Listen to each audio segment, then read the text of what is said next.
Thank you for the kind introduction, and thank you very much for the opportunity to be here. I know we're late in the day, but I have to say, seeing the presentation today has definitely gotten me very excited about the state of things and seeing the passion, the progress, the technical rigor of the presentations. I think, in particular, inspires a lot of confidence. So let's see, somehow that got to my last chart. All right. Okay, let me try. I'm gonna get to see my. Oh. Okay, this appears to be my backup charts.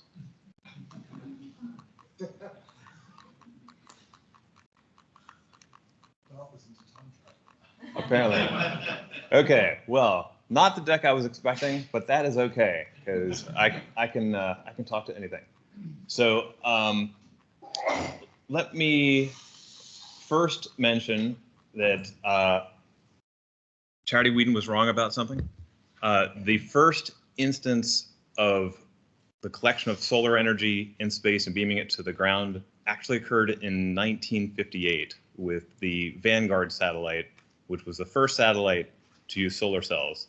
And there's an excellent preprint that Caltech put out that makes it very clear that the amount of energy they sent to the ground is very, very small. So I just want to, I think that there's been, unfortunately, some misreporting in the media of what happened there.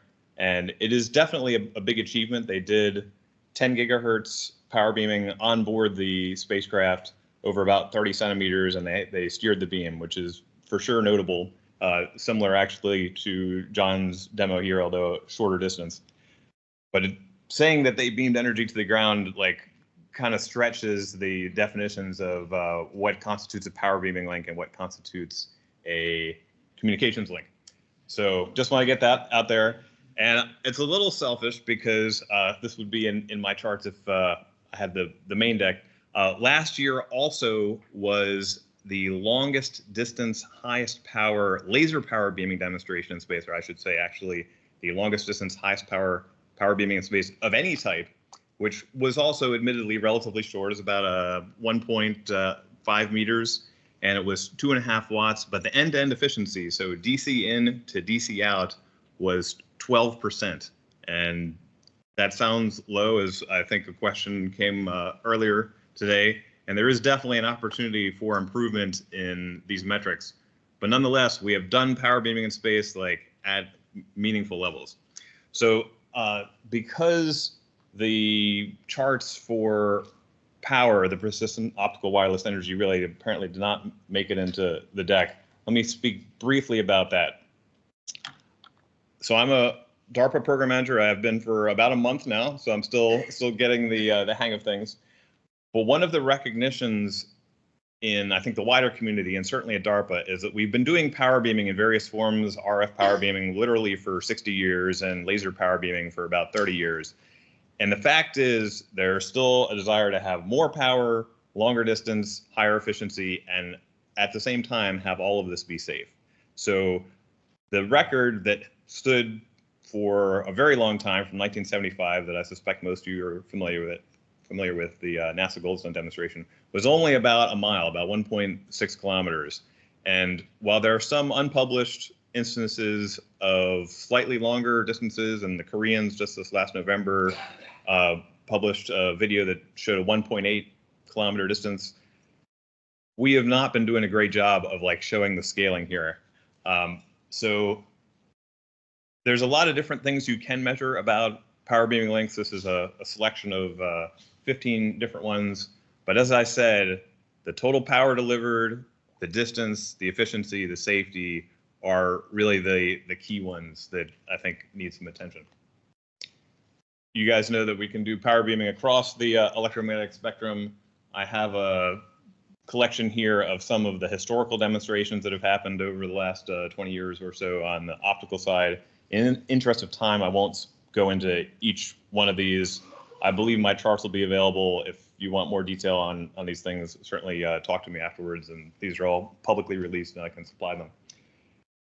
On the RF side, you've already heard about a number of these. You've seen a live demo on this stage from Virtus Solis, which is great.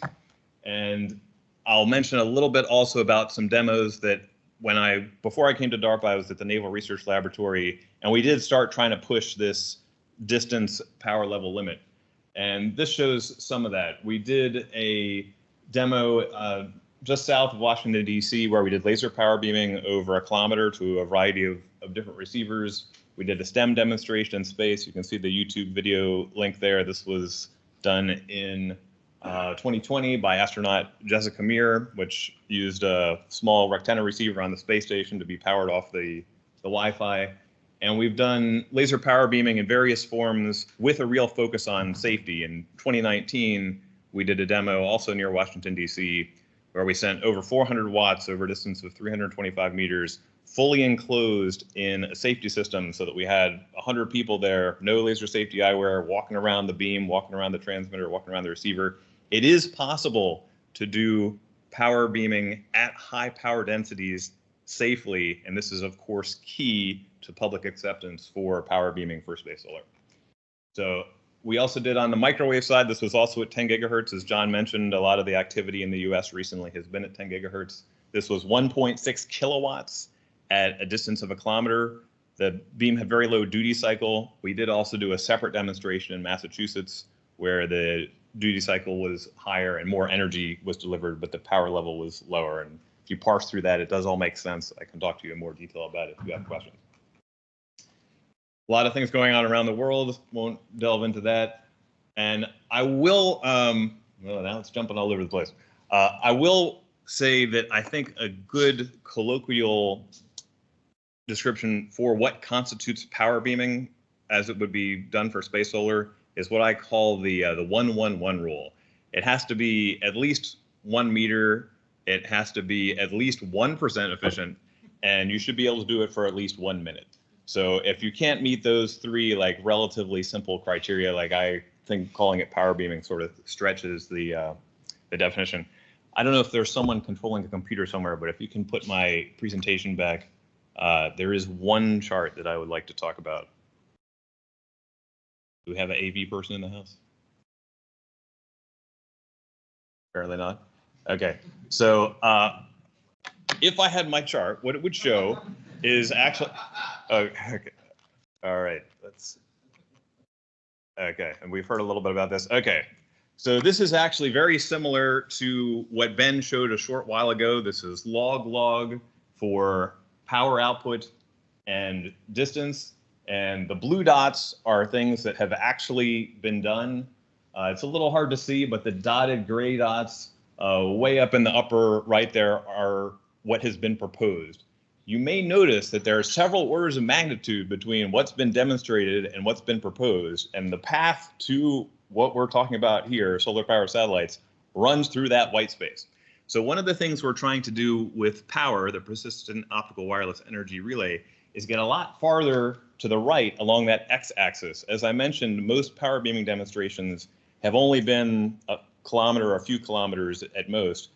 For power, we are looking to get to a distance of hundreds of kilometers using airborne relays.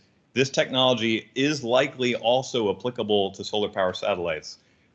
You've heard a lot about the economic challenges for solar power satellites, and I agree that competing with grid power is very difficult because the cost keeps going down. Ben also showed a chart with that red arrow pointing downwards for the cost of PV, admittedly not firm power. But the fact is, like, that threshold is probably going to keep getting lower. For humanitarian disaster relief operations, power is super expensive. For defense purposes, power is super expensive. If we can create a global resource from space to provide energy for energy in the same way that GPS does navigation today, that will be truly transformational for our civilization. So I think it's a laudable goal. No doubt there's a lot of technology challenges. Looking at things like power density, safety, and economics are going to be absolutely key. My suspicion is that 5-10 years from now, people in this room not only are going to be putting more data points on this chart that are higher and farther to the right, but we're going to actually see some remarkable and compelling demonstrations that I think will perhaps influence folks like Charity Whedon and what investment paths might be taken. So thank you for listening today.